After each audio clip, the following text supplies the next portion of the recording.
Belvédère, hein, littéralement, ça veut dire la belle vue. Si la vue, c'est d'embrasser le paysage, et si le paysage, c'est l'horizon. Pour reciter Michel Courajou, ce grand paysagiste français, eh bien, le porte-vue, c'est rejoindre l'horizon.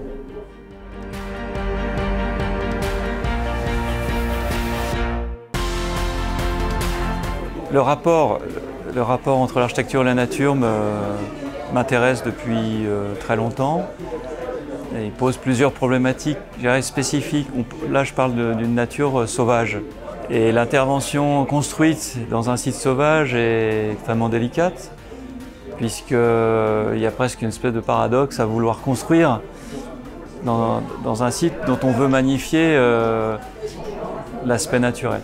Et ça, c'est la première source d'inspiration et d'intérêt, elle est de relever ce défi, qui est de se dire quel est le bon gradient, quelle est la justesse de cette intervention, puisqu'il faut à la fois révéler et préserver.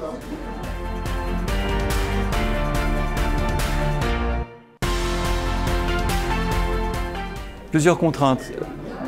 La première, c'est du sol, puisque toute construction se fonde sur un sol.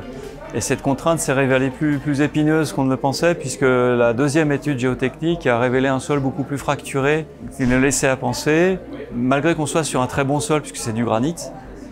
Mais il a fallu trouver et conforter ce sol avant de pouvoir faire les fondations. Ça a été une contrainte en termes de technique.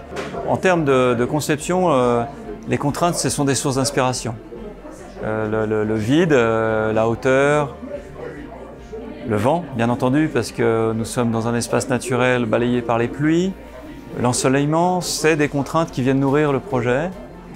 Et je dirais qu'elles sont, elles, inspirantes.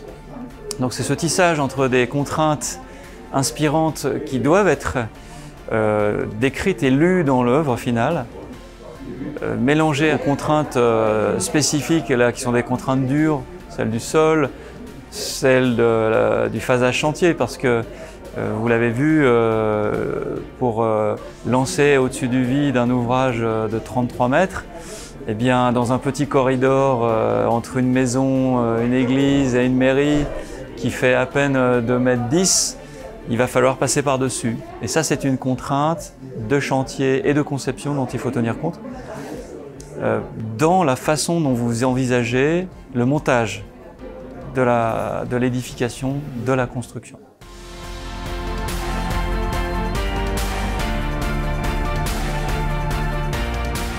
Elles sont multiples. L'inspiration artistique, c'est d'abord la nature elle-même. On peut très bien considérer que le vignoble a une dimension artistique. Elle est éminemment fonctionnelle. Ces rangs de vignes, ces parallèles et ces espèces de hachurage du sol totalement aléatoires et en fait pas du tout aléatoires dessinent pour moi des motifs artistiques. Il y a aussi l'apport de la fracture géologique de cette falaise qui vient rompre cette maîtrise extrêmement pensée du vignoble.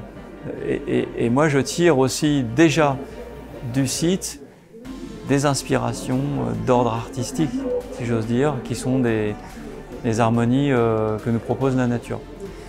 Après, bien entendu, il y a d'autres inspirations qui sont celles de personnes qui ont pris des positions intéressantes, je trouve, vis-à-vis de la mise en valeur du paysage.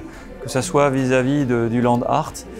J'ai cité Christo, mais je pense aussi à Ghoswati, qui en fait révèle leur art ou la nature en la transformant légèrement, parfois de manière plus brutale, mais toujours en partant de ce que le site porte en lui-même. Ensuite, il y a toutes les influences, j'allais dire, ou les réflexions que mènent les architectes et les paysagistes.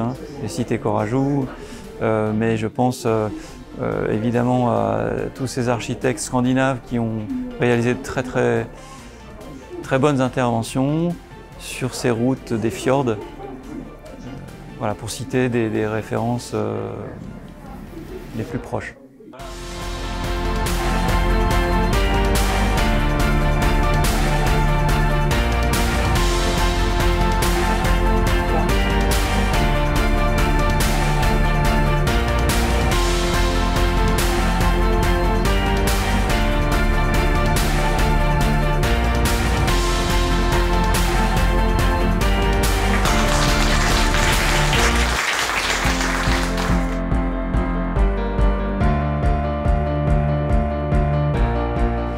J'ai trouvé vraiment très intéressant qu'il refasse la genèse du projet, qu'il situe son projet par rapport à l'architecture, donc présente les belvédères de Norvège.